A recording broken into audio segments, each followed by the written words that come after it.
tell you, it played out the way I expected. Really much played out the way I expected, and Jake Paul unfortunately won this fight easy squeezy, and Nate Diaz has a rock solid chin, and I'm looking forward to it. With Nate Diaz,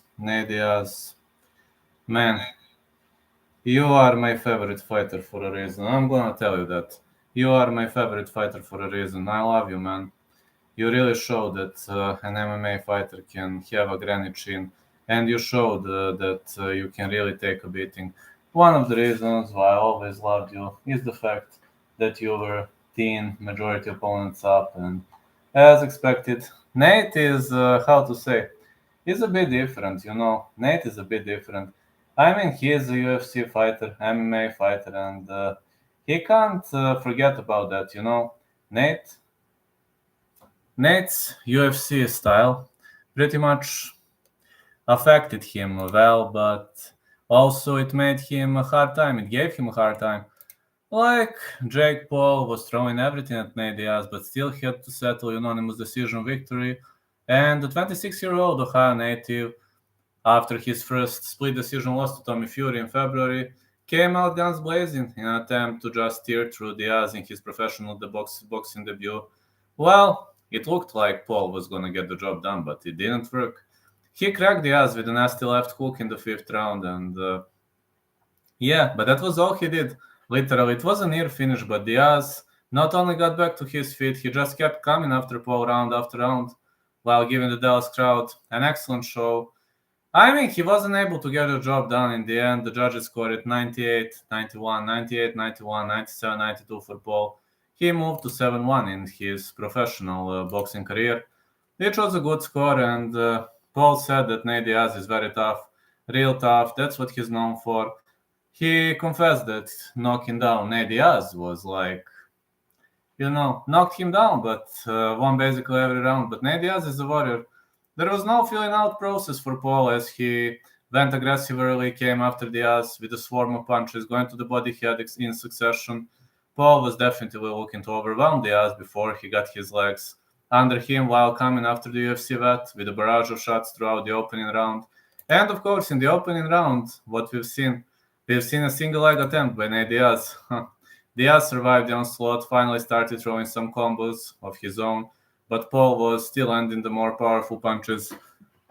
That being said, Diaz's durability continued to pay off while closing the distance, then touching Paul with his signature volume striking attack. While Paul was clearly slowing down from the furious pace where he started, he was still measuring, then throwing big powerful punches that were connecting with plenty of pop behind them, but Diaz kept eating the punishment and then invited Paul to go fit him more. I mean, hit me, man, just hit me. Do it. Hit me already. Hit me.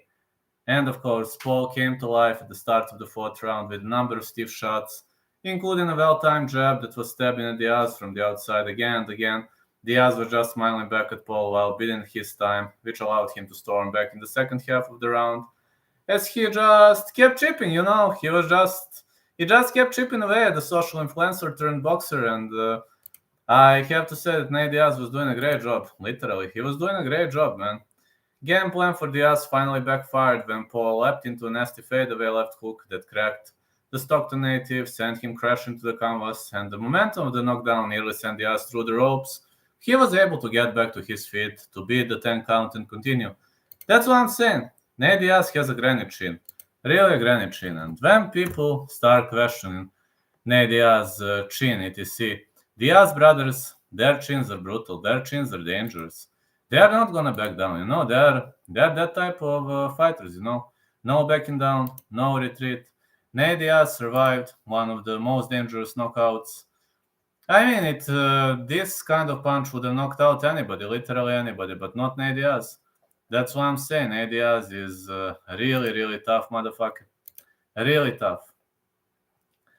And also, to his credit, Nate Diaz recovered well enough to make it out for the 6th round, but the way he was marching forward continued to allow Paul to just load up on his punches. It was pretty much clear that Paul was happier staying on his toes, dancing on the outside, making Diaz come after him as he continued looking for setups to unleash his counters.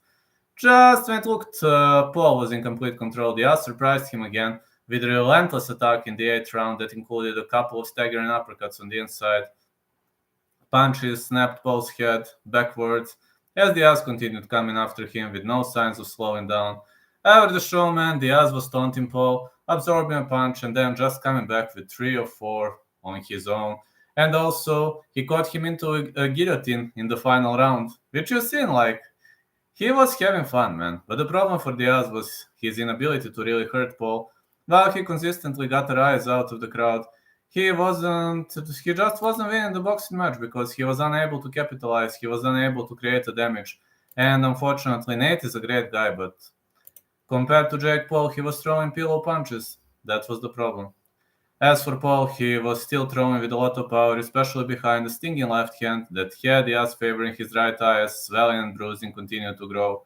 Even as he was blinking through the pain, Diaz was staying in the fight. He even briefly grabbed the guillotine choke in the clinch before releasing Paul, flashing a smile back at him, and after the decision got announced, Diaz shook Paul's hand, gave him credit on a job well done. He's tough, he's big, wish I could have done better, but yeah, won this one. Pretty much good, but the funniest thing, Jake Paul wants to run this fight back in the MMA, He believes he's a bit delusional for believing he could smoke out Nate Diaz in an MMA fight. And his statement at the end of the fight was like, I want to run it back in MMA. I want 10 million PFL. Let's run it back in MMA. MMA, let's do it. There's a lot of names in boxing that he would be interested in fighting. Like Tommy Fury rematch, he won by split decision, going to try to get that back. I'm just happy with this win, never expected to be here.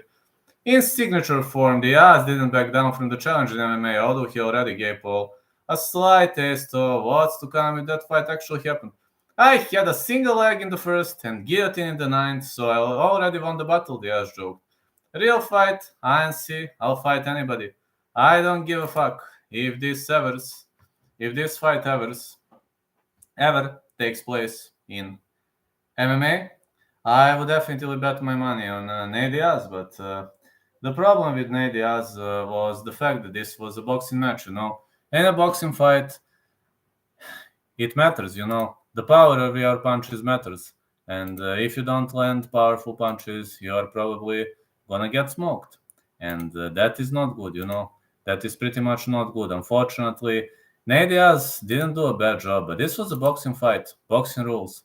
And it's hard to see an MMA fighter smoking out a boxer in a boxing fight because we got used to takedowns, we got used to kicks, we got used to everything else. Like, you can't limit us to boxing and you can't limit us to punches, which to some point works for some guys. For us, that's not going to work. I'm just saying that is not going to work. So, yeah, I'm just saying. Great performance, great piece of display. Let's go. Off we go. Nate, I love you, man. You got a granny chin. Let's go, man.